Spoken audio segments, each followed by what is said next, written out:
Hello children, Sai Ram. Welcome back to social studies class. We had already started with chapter number 20. Gandhiji leads the nation. Let's continue the revision. We already finished with the Rowlatt Acts and the Jallianwala Bagh massacre. We also revised the non-cooperation movement. In our today's class, we will revise the topics which are on the screen.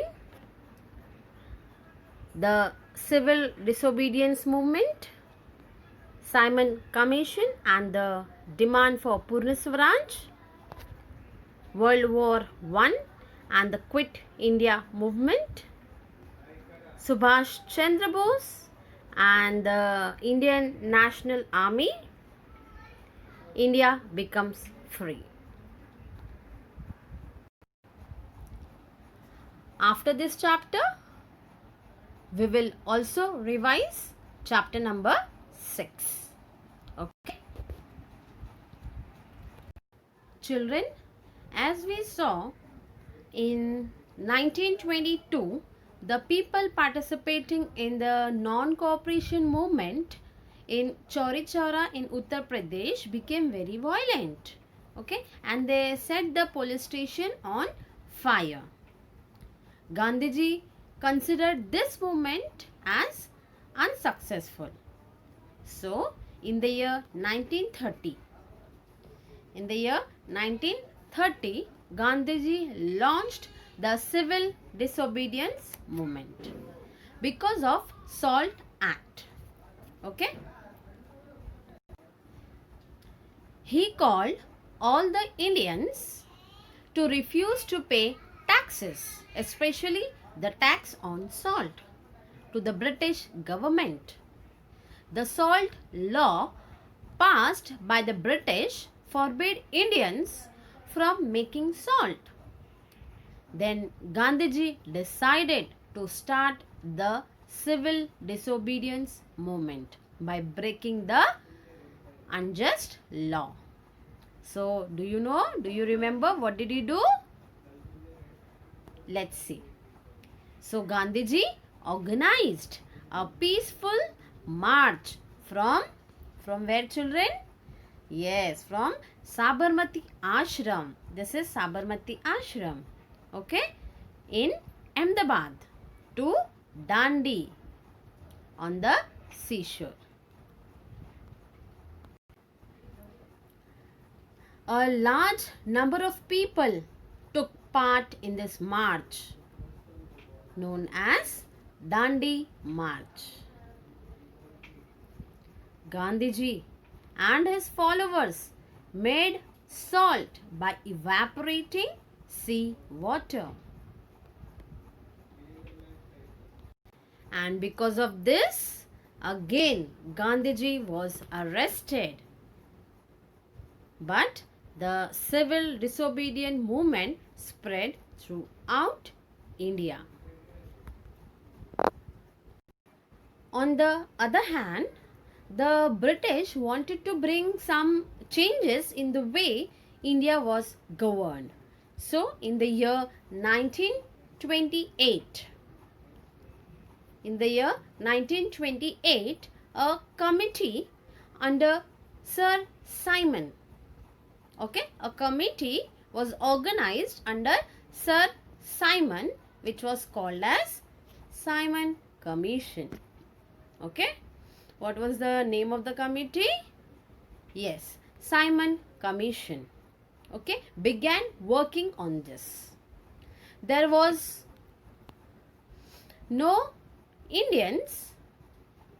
There was no Indian in this commission. And because of this, the Indians got very angry. Okay, due to this, the Indians got very angry. This angered the Indians. They decided to boycott the commission. Okay. They decided, that means the Indians decided to boycott the commission. So people of India came on the streets and they shouted the slogan. What was the slogan? Yes, the slogan was, Simon, go back. Okay? They decided to boycott the commission and shouted the slogan as, Simon, go back. The Congress now decided to demand Purna Swaraj, or complete independence for India. In the year 1935, several elections were conducted throughout the country and the Congress won in most of the provinces and they formed the government. But the power still remained in the hands of the British.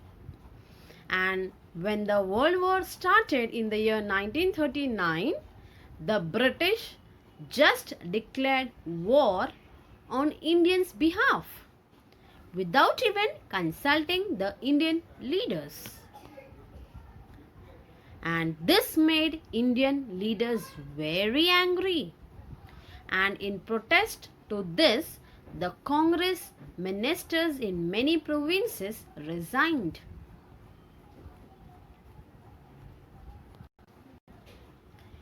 Many of them just quit their jobs, and Congress declared that India would not join the war unless British granted them complete independence.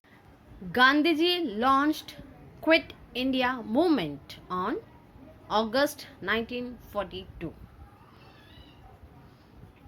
Again, Gandhiji and some of his leaders were arrested.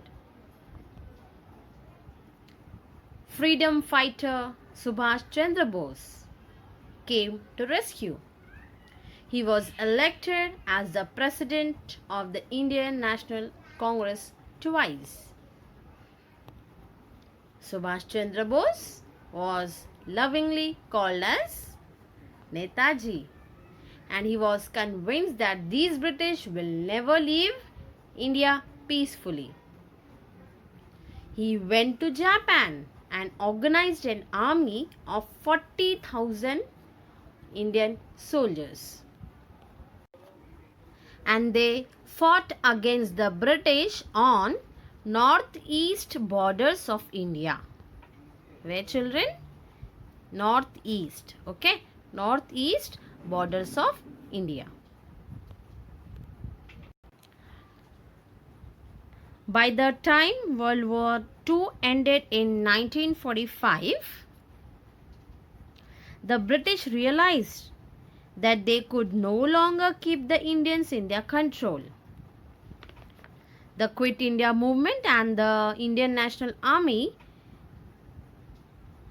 had shaken them. The divide and rule policy of the British had been successful in dividing the Hindus and Muslims.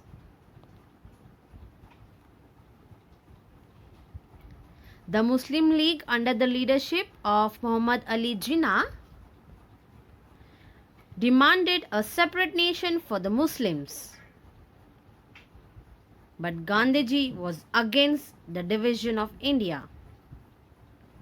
Finally, India got its independence on 15th August 1947, but was divided into two nations, that is India and Pakistan.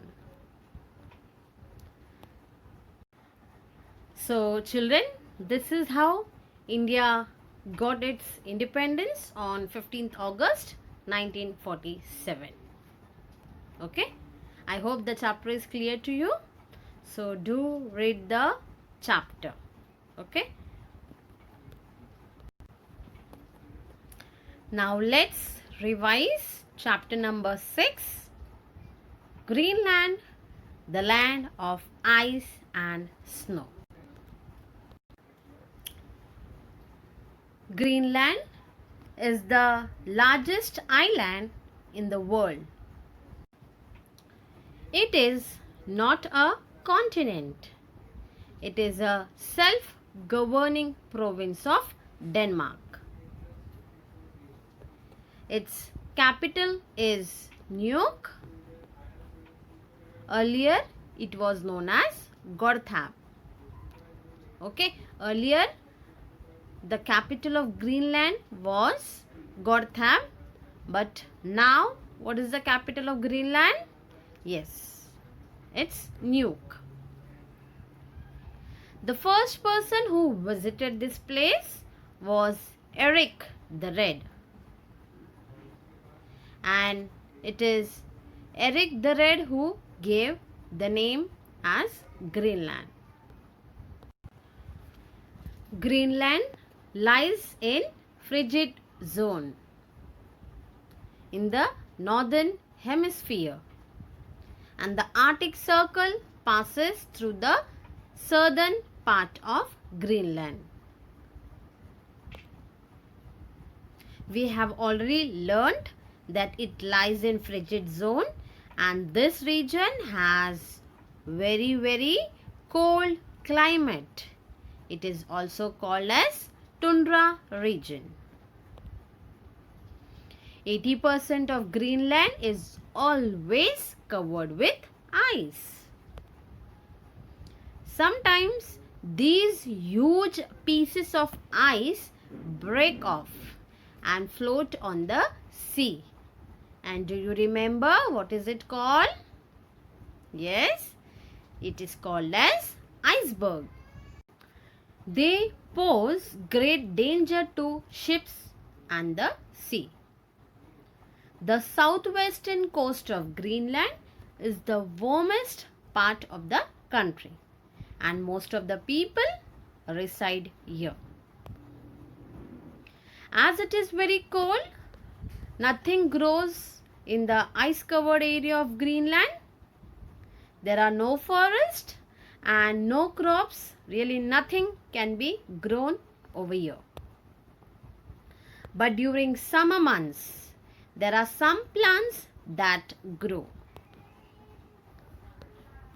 The southern part of the island has an abundance of plant life.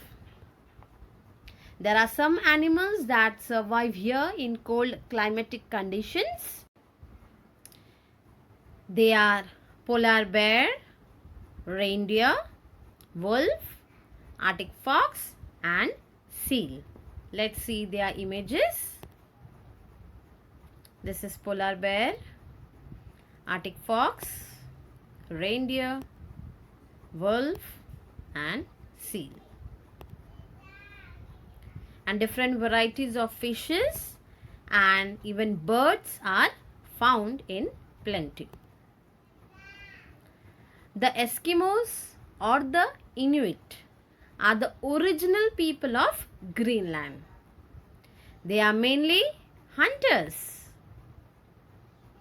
The skin and fur of the animals are used to make clothes. The fat is used as fuel. Earlier, for hunting, they used bows and harpoons. But now, they use guns.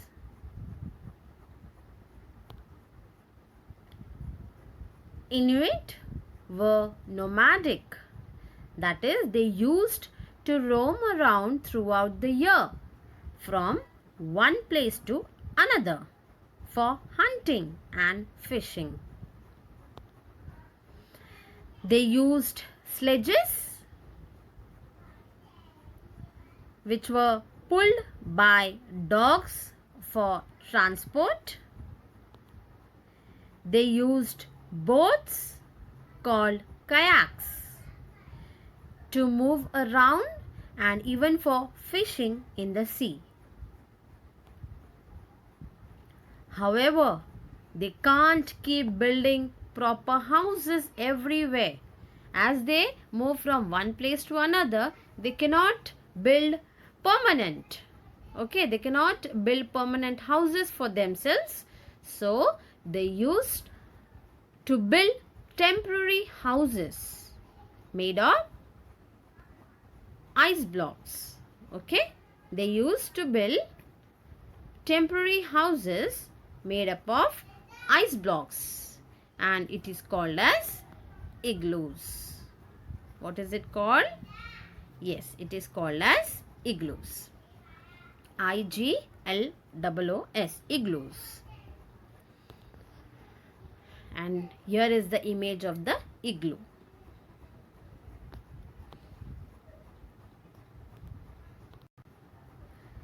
And they make the leather tents during summer season. Okay.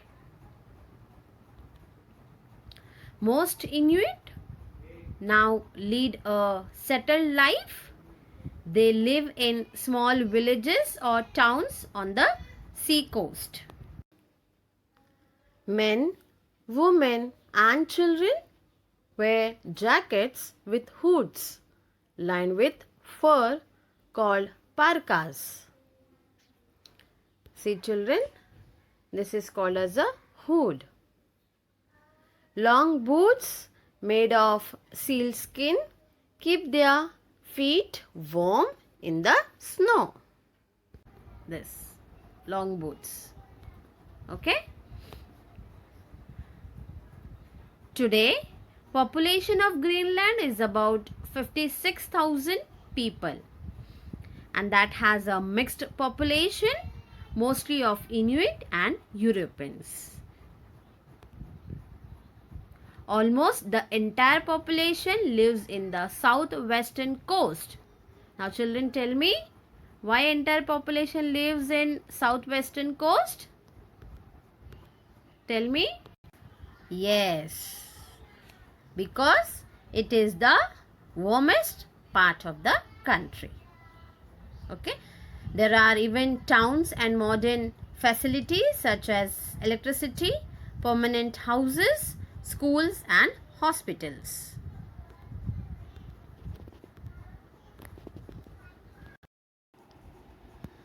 The capital of Greenland is Nuuk, which is the biggest town with a population of about 15,500.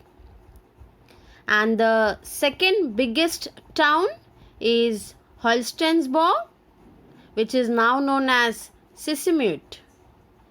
Okay, it is the second biggest town with about 5,500 people. Okay.